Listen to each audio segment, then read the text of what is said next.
Good morning, everyone. There you go. I lost my voice 4 games, 6 nights at the Mullet.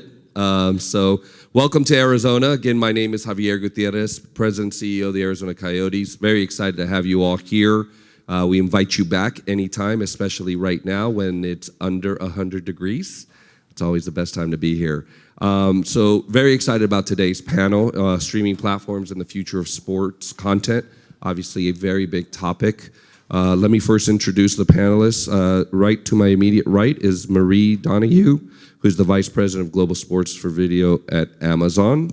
And to her right is John Lasker, Vice President of Programming Acquisitions for ESPN+. Let's give it up for John and Marie. So let's jump right into it. So we'll start with you, Marie, and then you, John. What are the primary goals right now for your streaming strategy? We only have 28 minutes. First of all, thank you for having me here today. This should be fun. So right now, we're part of Prime Video, which is a membership service. So what we're trying to do with our sports streaming is provide more value to our Prime members. So it's a slightly different business model than our competitors and than other services, and so it provides us a lot of flexibility. We either want to acquire new Prime members. Sometimes it's just activating Prime members who have Prime and don't know they have Prime Video. Then, of course, we have engagement, and with sports, you have ad sales, which is a great thing. And we're part of a much broader entertainment service. So right now, we're trying to acquire new members, serve members, and engage fans and drive ad sales. So it's pretty simple, and it's not that complicated. But I often have to explain our business because it is very different than other models. John, how about you at ESPN+? It's not dissimilar to the approach that Marie just described, but for us, it really started with and sort of continues to be tied to our overall mission of serving sports fans, and our direct-to-consumer strategy really allows us to take what we're already doing on television and do more, and there's a lot of examples of that, and we'll probably talk about that later, but it also allowed us to sort of double down on ESPN's mission and serve more sports fans. We're limited in what we can do on a linear television network, and the direct-to-consumer platform has allowed us to reach a lot more people. I want to go back to you, Marie. So you mentioned, obviously, being part of Prime Video. What other metrics? I believe after the first Thursday night football game, you guys had the largest number of new subscriptions for Prime in the history of Prime. What other metrics are you utilizing as metrics of success beyond just those subscription signups? Right. Well, I started obviously with the business metrics on the first question, but similar to John, we also, anyone who spent any time with anyone from Amazon knows we're a customer-first company. So we obviously look at those business metrics I discussed with Prime memberships, activations, engagement, ad sales. But really for us is, does it work for fans? Does it work for customers? Because we look at everything, at all opportunities, whether it be the NFL or, we have Champions League in several countries in Europe. Tonight we're launching high school basketball, the Overtime Elite League. So we look at, and we have local sports, we look at everything, but we always look at it through the eyes of our customers, which is similar to John. Too many years at ESPN, I still call them sports fans, not customers sometimes. But we want to, what is the situation? What is the plight or the opportunity? What is the plight of the fan, or what is the opportunity for us to serve the fan? And then can we make it better? Because there may be times it doesn't make sense. It's not better for sports fans. Can we bring convenience? Can we bring value? Can we bring selection? And when we can do those things, then that's something we're very interested in. And so we look at all sorts of metrics, not just the business metrics, but engagement. We're particularly happy with Thursday Night Football. We can, obviously, I think it's been in the news about how great the demos are. We're up 67% over last year in 18 to 34-year-olds.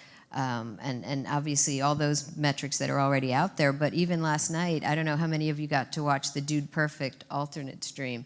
And so for, if you want to cleanse your Twitter feed, go search Dude Perfect, one word, and especially on the nights that we have them on Thursday Night Football. It's just a stream of families watching football together, kids getting to stay up late, parents bragging it's their kid's first football game. So, that's not a hardcore metric, but that's an incredibly important metric for us. Is it working? Is it improving the opportunity, the service of sports fans? and leagues. The reason we did the deal with the NFL, one of the reasons the NFL came with us was to drive innovation and to reach new sports fans, particularly the harder to reach demos, the younger demos. They've been really pleased with that, and it was core to our mission and to the deal we did. And also, we don't want to do it. We're not going to do gimmicky things. That's not what we're doing. We're trying to establish. We're so customer focused. It's the biggest trust we have is with our customers, and so we want to establish long-term, strategic, important relationships. And so we're doing a bunch of things that way. But so to answer your question, that was a little long-winded. But we look at all sorts of metrics, not just the business metrics. Yeah, I think that's quite helpful. John, you mentioned engaging with other fans and having this unlimited sort of library now to be able to do so. So, we have a personal story, obviously, with ESPN Plus, in that we launched the very first diverse coaches internship program in the NHL last year, and did a documentary on that, NHL Bound, that when I ran into Burke Magnus at the NHL All-Star Game, I said, it's in the can, here it is, you guys should put that out there. And literally within 24 hours, it was on ESPN Plus. So that's a personal story, but maybe you can share how this now new platform that allows you to engage new audiences, diverse audiences, different audiences, engagement of different sports even. How are you guys thinking about that, and how are you fully leveraging the streaming opportunity that gives you? Yeah, thanks for that question. And yeah, it's crazy, right? You can say within 24 hours something is now on ESPN. The Plus, but it's still on ESPN in our ecosystem, which is really important. I think if you look at the last 4.5 years and all that, the activity that we put behind ESPN Plus, the acquisition of the UFC, the deal we just did with the NHL, which we're about to go into year 2, the PGA Tour live deal that we did last year, again, going into year 2. These are all acquisitions that we would not have been able to even think about without having ESPN Plus in its position and in its growth position. You surpassed 23 million subscribers. We'll announce next month, hopefully an even higher number than that. So all these sort of what ESPN Plus has allowed us to do is actually go out and serve new fans, right? We wouldn't have never been able to think about acquiring UFC if we just had the linear television networks. And now here we have, for the UFC, content being delivered every single day, including a fight every single night for 50 weeks a year. NHL deal is a great example of that too. And the NHL actually deserves a ton of credit as one of the partners that believed in what we were doing. And if you look at what was going on what they were doing on NBC previously, and the amount of games that they now put exclusively on ESPN Plus and Hulu, a huge bet to take a ton of games that were being distributed nationally on linear television network and put them on a direct-to-consumer platform. And that's a unique sort of way we approached it too, is those games aren't just on ESPN Plus, they're on Hulu.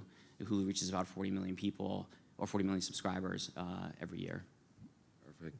Marie, you talked about Overtime Elite, right? But you also just announced, I believe it was 12 hours of daily sports talk shows. Are you guys building a network, or what's the future there? Yeah, Marie, are you building a network? No. So that's something, look, we think, going back to, do we think there's an opportunity? We think there's an opportunity to provide more positive sports talk. Not that we have anything against hot takes, but we do think there's an opportunity to have a slightly different take on daily sports content. We think it can be more diverse. We think it can be more global. And so, we're in, we don't publicly discuss how many homes Prime Video is in, but we're in more homes than broadcast right now. And so this will all be available, not just on Prime Video in those homes, but this will be in front of the wall, so we'll also have it on Fire TV, on Freevee, which is our ad-supported service. So this will be ad-supported. It's just a great opportunity. We think, you saw the lineup. It's a slightly different lineup than you'd expect on a traditional network, and we can't wait to, I've been watching the rehearsals all week, and I think people will be really pleased. We've got comedians, we've got incredibly different takes, we've got some serious conversations. Look, sports talk is hard, and my friends in the industry think it's crazy. And I just said, look, we're zigging when others are zagging. We're doing it in a very economical way. We're dipping our toe, but we do think, we also at Amazon, we have Audible and Wondery, and we can just put a camera on these shows, and we can that we're doing higher production value than that, but we can create video content, we can create podcasts. So we're really excited about it. And the other thing, especially in the U.S. right now, our biggest property is Thursday Night Football. And so we've got amazing talent, which hopefully we'll get an opportunity to talk about today. But we want a talent bench, so there's an opportunity to go out and try new talent. That's what we're doing with our alternate feeds. That's what we're doing with Twitch every year. So it's just another opportunity to serve sports fans and to experiment a little bit. But we're excited. It'll be fun. You know, who knows? I think the talent is totally jazzed because there aren't that many opportunities to do things like this, and we're creating it with the talent. So I'm excited to get it out there. And, you know, I don't know how many of you have Echo shows and things like that, but you may have this in your kitchen next week as well. So we'll serve out, you know, we'll serve portions of the content across all our devices. So it's fun. It's something only Amazon can do. So we're excited to try it. So I'm hearing you're taking auditions from the folks in the crowd. That's what I'm hearing. Okay, got it. So John, Marie mentioned obviously the Dude Perfect and a couple other engagements on social media. Are you seeing greater engagement on social and digital media platforms from your streaming customers? What's that relationship looking like? I think the short answer is yes, although I can't draw a direct line. I can't say, hey, folks that are watching, UFC and PGA Tour, on ESPN Plus are also engaging us. What it does, though, having those investments and having those relationships and having that content in our larger ecosystem and having our social team be involved and be creative about how we're sort of presenting all of that content in the social ecosystem, provides us an opportunity in social to reach more fans, right, and use that content to do so. So although I can't say directly, like the investment in those properties aren't just an ESPN Plus benefit. They're a benefit for all things that we do, including social. Marie, maybe I'll ask you that. Are you guys tracking that as well? Yeah, I mean, we focus pretty much on our service. I mean, we obviously market through various opportunities, but we found, we have the data. We are the first streaming service to provide Nielsen data every week, which has been interesting. We have first-party data and Nielsen data, but they're both pretty good. We're still debating the truth.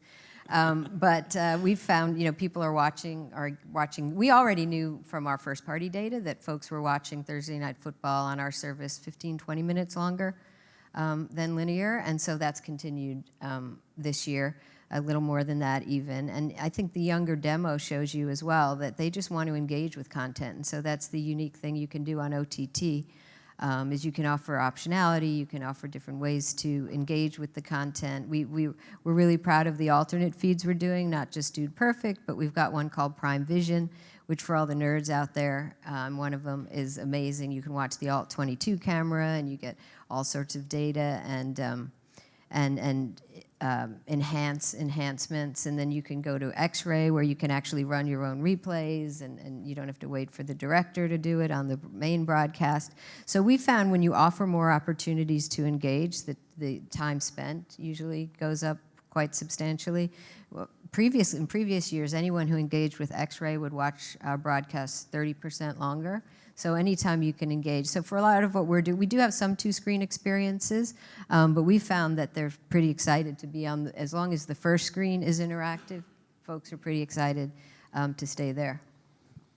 So I'll ask this to both of you. Are you getting overtures from teams and from leagues to do joint productions, whether it's the next version of Hard Knocks or any of those types of road to the Stanley Cups? Are you being approached, and I'll start with you, John, by the teams themselves or by the leagues themselves to be a joint production partner?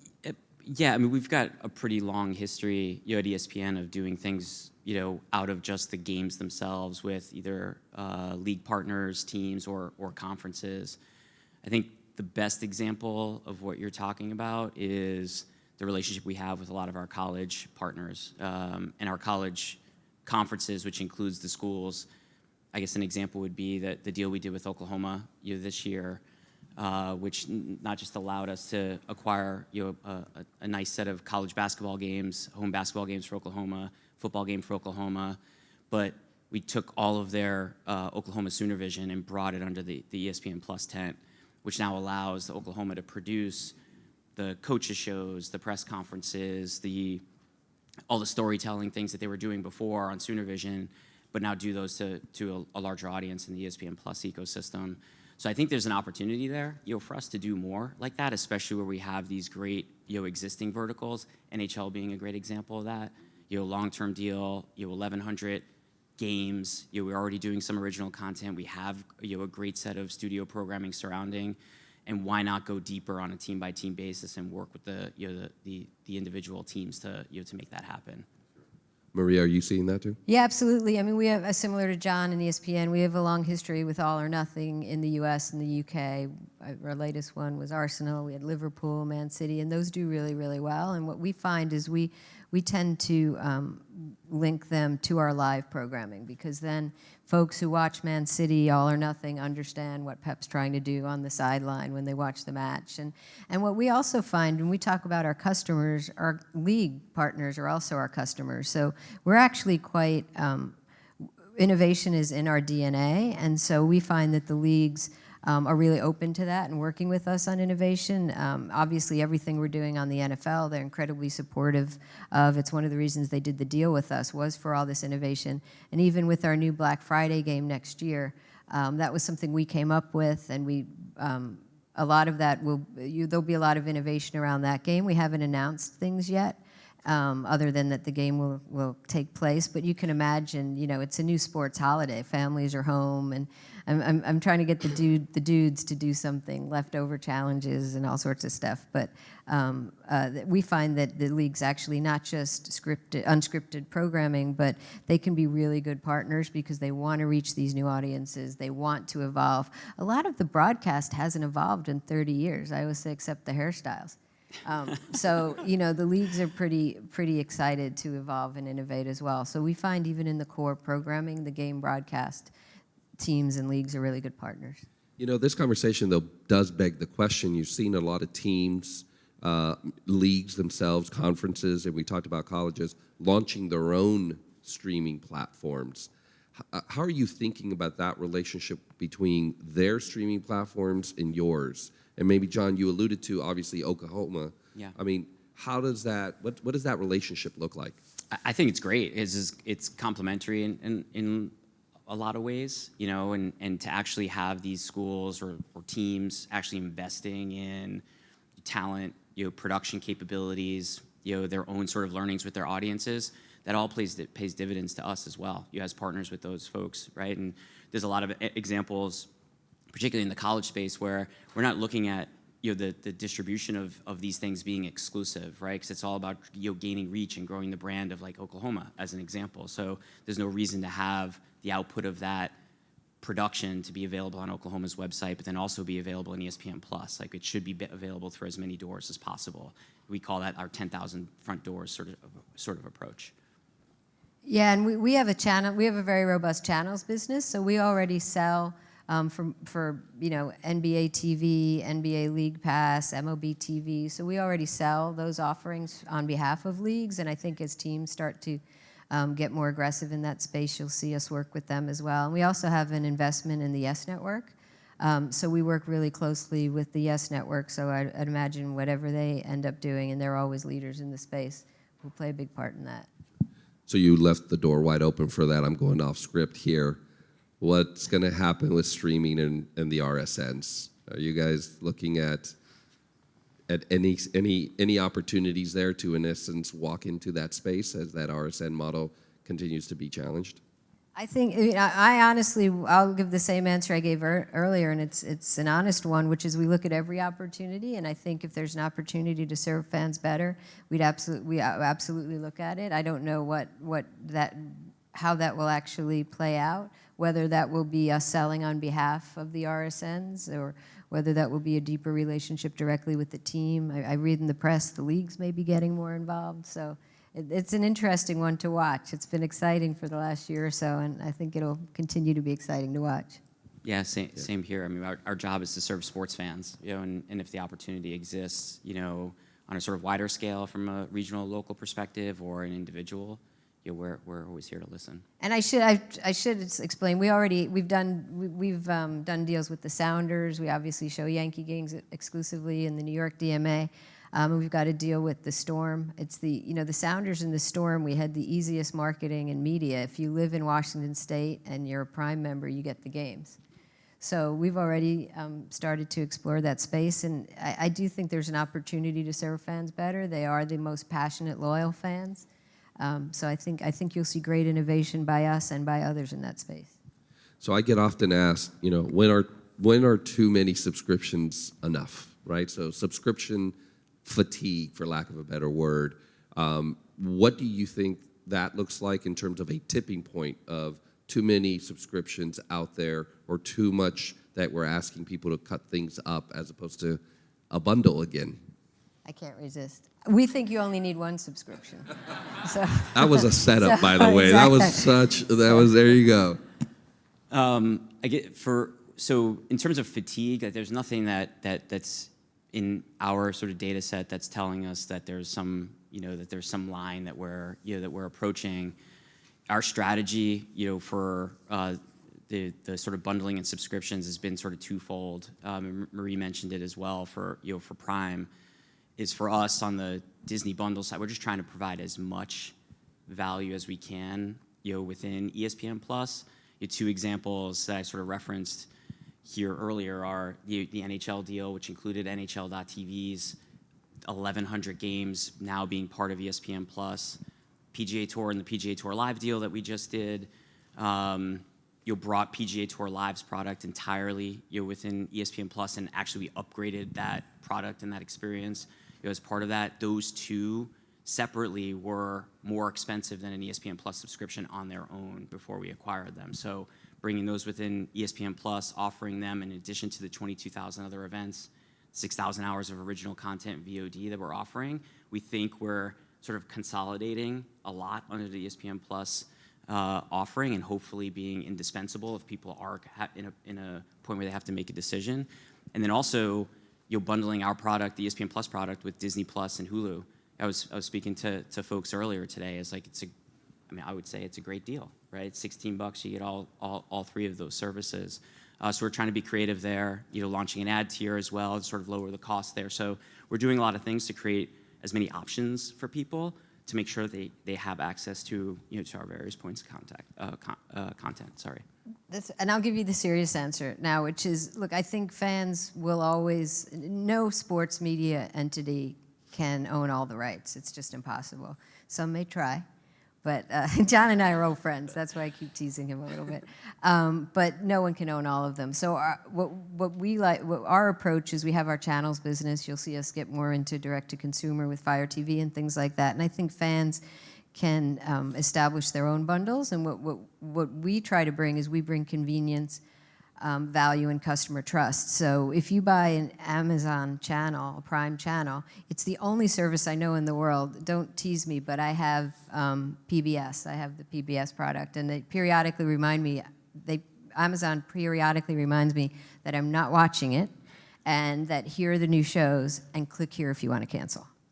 So I think that can, I feel like people maybe have too many subscriptions. I think the bigger issue is they have subscriptions they're not using, and they don't know how to cancel them, and it's not easy to keep track of them. So what we do with our channels business is, when you come into Prime Video, if you've bought channels, you see it all on the same device. We're next to Netflix on every piece of glass. We're all out there. So you can get your channels through our service. And then if you want to cancel, if you want to buy, if you want to try trials, it's literally just one wallet, and it's really easy for you to control it. So we do think there's a lot of improvement that can be brought to the bundling. Javier, I'll mention as well, this idea, it also puts a lot of pressure on the content creators to create high quality stuff, right? I think part of the issue that people would raise with the traditional bundle that we all know, the MVPD bundle, it was, I'm paying for all these channels that I've never heard of, I don't watch, et cetera. So in this world where there's a lot of different outlets and subscriptions, it puts a lot of pressure on each of those to deliver a quality content experience to to fans, which I think we all have to respect.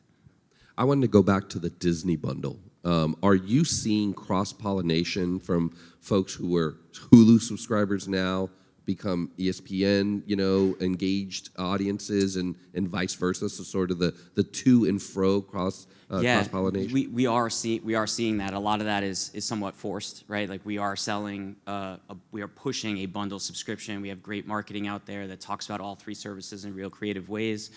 We see a lot of folks coming in when they're, this past weekend, we're streaming our NFL game. A large amount of those folks that came in didn't just buy an ESPN Plus subscription, they bought a bundle subscription.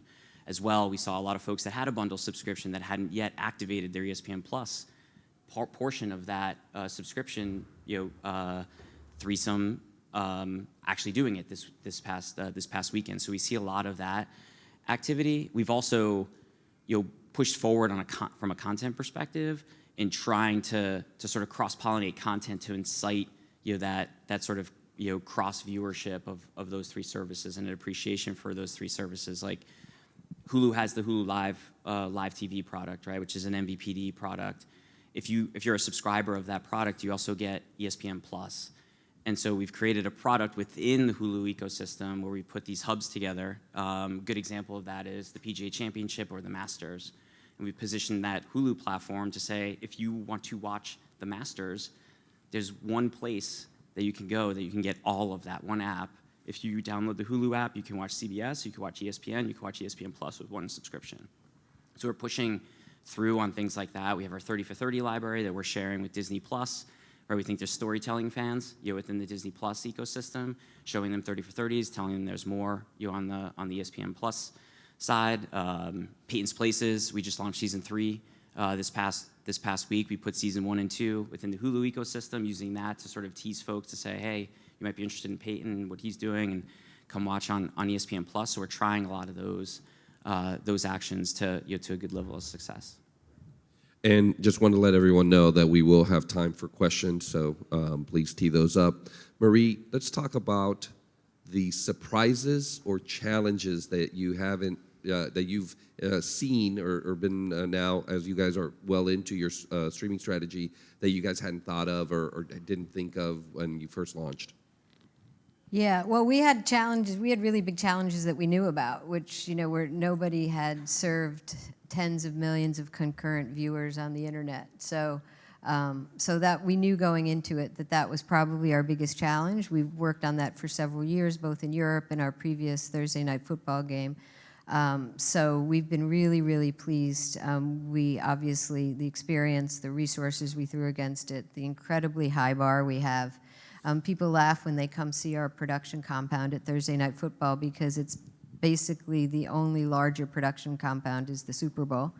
And we have one truck that's literally just for redundancy. We literally have, redundancy throughout our ecosystem, and we have these HVAC, these places where you can watch like 60 devices because you have to make sure every device is working. And so we knew all that was a challenge, to be on every piece of glass and tens of millions of concurrent viewers at once. And I think we're the only company that actually, I believe, could do that, and we did that. So that's been, I wouldn't say it's a surprise that it worked, but we're really pleased and obviously stay really focused on that and are not going to let up on that. The other thing, I wouldn't say you're asking about challenges. We wanted to make, we were a little nervous about the size of the audience that would come. I mean, it's a long-term deal, so it's an 11-year deal, so we weren't overly concerned. And look, we knew our broadcast would be amazing. We've got the best people in front of the camera, behind the camera. We were very specific about getting younger, more diverse on our shoulder programming, so we knew younger audience would come. We knew, but we were a little nervous about how many people would be able to find us and find us on Thursday night, particularly in a hurry. So I think we've handled that really well. We haven't really had any, our latency, we're quicker than cable, we're quicker than broadcast and cable right now. I'm trying to think if there's any, I mean, we've had some, like the World Series last night was a challenge we couldn't address, but we've had most, I hate to, we don't want to jinx it, but we had very pleasant surprises. We knew our audience would be younger, but we're thrilled how much younger. Another pleasant surprise is our shoulder programming. We're holding millions of people in this show called The Nightcap, which runs, the hour after TNF, after Thursday Night Football. And that's an incredibly young demo, and it's, I can't give the exact number, but I probably can because of Nielsen, but it's, 3 to 5 million we're holding on to, which is unheard of. So we've had a lot of pleasant surprises. Hopefully, no bad ones. John? So I think the biggest surprise, I don't like Marie, there's not many challenges, at least at this point, but the biggest surprise for me is the adoption in two ways. And what Marie and the Amazon folks are doing, I think has played a huge part in that. And I'm rooting for them. Actually, not obviously, I was going to say obviously, but actually because it's helping sort of lower that bar of entry from a streaming perspective, right? Like it wasn't too long ago where streaming my game was really scary, for somebody, right? Not just where do I go, how do I log in, like is it going to work, is my internet, all that type of stuff. And in a very short period of time, we've really lowered the bar of entry, and things like Thursday Night Football being available exclusively on Amazon has played a huge role, in that. And I do remember, not a short time ago, alongside Marie, by the way, we were out pitching ESPN Plus to our content partners. We had 0 events. And we were trying to launch this new service that we didn't even have a name for at that point. And everybody was turning their nose up, at us. And it took a while for us to convince folks that this was the future. This is where ESPN was going. This is where we needed to go. We need to come along with us. And then to see that we're doing 22,000 live events and have all this great exclusive, programming, including the NHL, the NFL game that we did this past weekend, is pretty phenomenal. And then the viewership that we're seeing. So it's adoption from the market, but then adoption from the viewers as well has been pretty incredible. I personally couldn't have predicted it 4 years ago. Great. So I'll turn it out to the audience. Questions out there? Looks like this is, yes, sir. Please introduce yourself. You guys talk a lot about obviously putting demos on, and streaming is a great way to do that. Are you looking at youth sports like Baller TV or Flow is and trying to bring those on with additional content from a regional or local space? Does that make sense? Yeah, John should also weigh in. We haven't, so far for local, it's been professional sports, but we think our launch of Overtime Elite tonight will actually, we're really excited about that property, and so I think that'll be a good way for us to dip our toe. It's interesting because also people, young, I sound like I'm ancient, but young folks, they do read and things like that, but they also they consume content slightly differently. Like we're spending a lot of time with the Overtime guys. We're going to work with them a lot to innovate their live game broadcast, because traditionally their fans don't watch the full live games. They watch a lot more of the post-produced, and we're doing some of that with them as well. But I think there's an opportunity for it. I think, as John said, as the OTT platforms gain more adoption, I think it's unlimited shelf space. You do have to figure out how it actually makes sense, and it's not just parents and grandma watching. So that's something we'll all have to figure out from a business perspective and from a production perspective and things like that. But I'm really excited. I'm excited for youth sports. I'm really excited for women's sports. I'm excited for participatory sports. I was talking to someone at breakfast about Ironman, triathlons. I think there's an opportunity for sports like that. So yeah, I think it's a really exciting time. And even I always say, even with the economy getting a little unsteady right now, it's a great time for innovation and trying different things. And so I think youth sports is something that everyone's been trying to get right for several years, but I think the development and adoption of OTT should help. Someone will figure it out. It's very difficult to scale, because we talked a lot about it on the stage. It was like, at least what our approach is, trying to verticalize, make a promise, right, and be indispensable to the fan you're talking to. NHL, being that example. It's very difficult to do that in the youth space. Where we've focused is where we already have a great position, things like Little League World Series and high school. And Marie mentioned, mom, dad, grandma, grandpa, uncle, like those audiences, they might be small, they aggregate to be pretty huge. And for us, and I think for Marie as well, can provide benefit outside of sports, right? Like they actually might be not a sports fan, but they might actually be interested in Disney Plus or Hulu or other things. So it's certainly an opportunity, but it is difficult to to scale.